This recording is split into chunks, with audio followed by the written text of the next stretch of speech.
Hello friends, स्वागत है आपका इस यूट्यूब चैनल लीगलाइजेशन सर में। तो फ्रेंड, आज के सेशन में बात करेंगे निगोशिएबल इंस्ट्रूमेंट एक्ट अर्थात परक्राम लिखित अधिनियम 1881 में चैप्टर 2 के अंदर सेक्शन 20 से लेकर सेक्शन 22 के बीच जो भी इम्पोर्टेंट प्रोविजंस होंगे उनको हम कवर करने वाले हैं आज के सेशन में।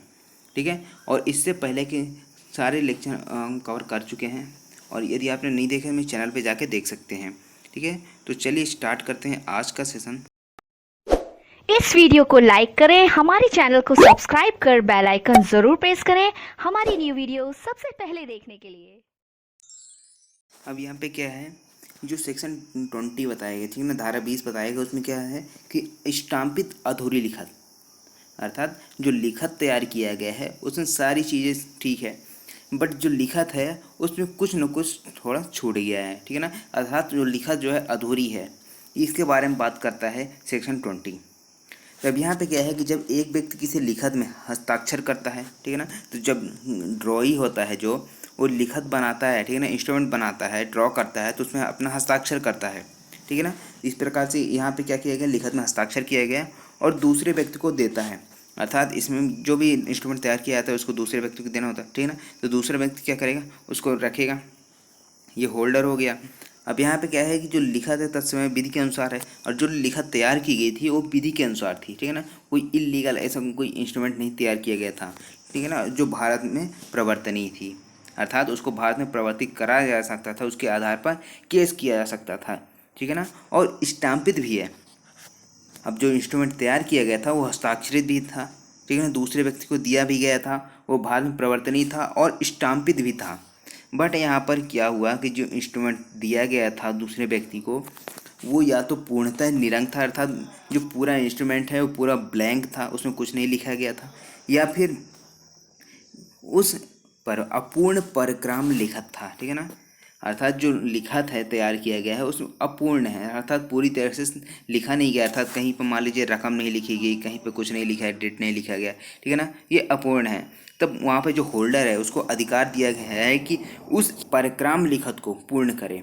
ठीक है ना, अर्थात जो राज वगैरह डेट वगैरह नहीं लिखी है वो सारी चीज़ें क्या करे, जो होल्डर है उसको पूरा कर ले। लेकिन अब यहाँ पे जो स्टाम्पित किया गया है उस इंस्ट्रूमेंट को, मान लीजिए जो 100 रुपये के स्टाम्प पर वो क्या किया गया है, वो पूरा इंस्ट्रूमेंट तैयार किया गया है। ठीक है ना, कितने रुपए, 100 रुपये के स्टाम्प पर। तो अब यहाँ पे जो होल्डर है उसको अधिकार तो मिला है कि उसमें उसको इंस्ट्रूमेंट को पूर्ण कर ले, बट यहाँ पर उस अधिकार को असीमित नहीं दिया गया है। ठीक है ना, अर्थात जो रकम, अगर मान लीजिए जो इंस्ट्रूमेंट तैयार किया गया तो उसमें रकम नहीं लिखी गई है और 100 रुपये का स्टाम्पित वो पेपर है एक प्रकार से। ठीक है, तो वहाँ पर जो स्टाम्प के रकम से अधिक रकम के संदाय के लिए दायी नहीं होगा, क्योंकि लक्ष्य पूर्ण नहीं है। ठीक है ना, यदि मान लीजिए 100 रुपये का स्टाम्प है तो उससे अधिक मूल्य का क्या नहीं कर सकता, उसमें रकम नहीं लिख सकता। यदि इंस्ट्रूमेंट तैयार किया गया था उसमें रकम नहीं लिखा है, ठीक है ना, बाकी पूरा चीज़ था, जो इंस्ट्रूमेंट तैयार किया गया एक व्यक्ति के द्वारा दूसरे व्यक्ति को दिया भी गया, उस पर हस्ताक्षर भी किया गया, ठीक है ना, स्टाम्पित भी है, सारी चीज़ें हैं।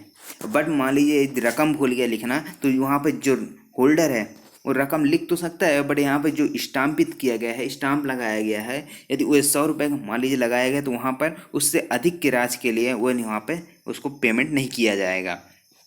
ठीक है ना, तो ये बताता है आपका स्टाम्पित अधूरी लिखत के बारे में।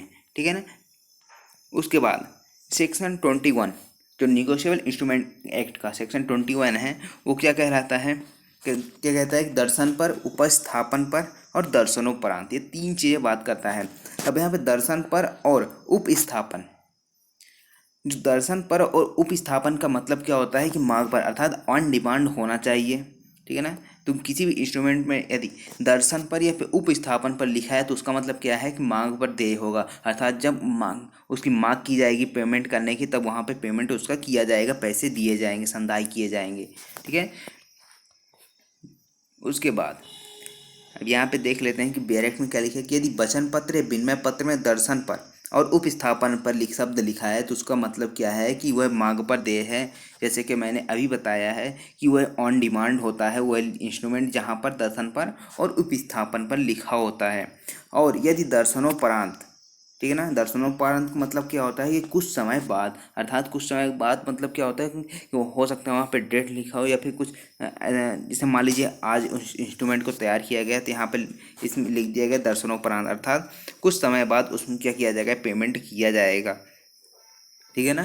तो यहाँ पे उसका अभिप्राय है कि वह वचन पत्र, इसमें वचन पत्र प्रस्तुत करने का कुछ समय बाद देय होगा। ठीक है ना। तो जो वचन पत्र है यदि ऐसा उसमें लिख दिया गया है दर्शनोपरांत, तो वहाँ पे उसका मतलब क्या है कि जो वचन पत्र प्रस्तुत करने का है, ठीक है ना, कुछ समय जो वचन पत्र प्रस्तुत किया गया है उसके कुछ समय बाद वहाँ पे पेमेंट किया जाएगा। और विनिमय पत्र, तो यहाँ पे क्या है कि इसमें उस लिखत को स्वीकार करने के बाद, अर्थात जो विनिमय पत्र तैयार किया गया है, बिल ऑफ एक्सचेंज तैयार किया गया है, उस बिल ऑफ एक्सचेंज को, अर्थात जैसे ए ने ड्रॉ किया है और बी के ऊपर, तो बी यदि उसे स्वीकार कर लेता है, तो जब स्वीकार किया जाता है तो उसके कुछ समय के बाद क्या होगा, उसको पेमेंट किया जाएगा।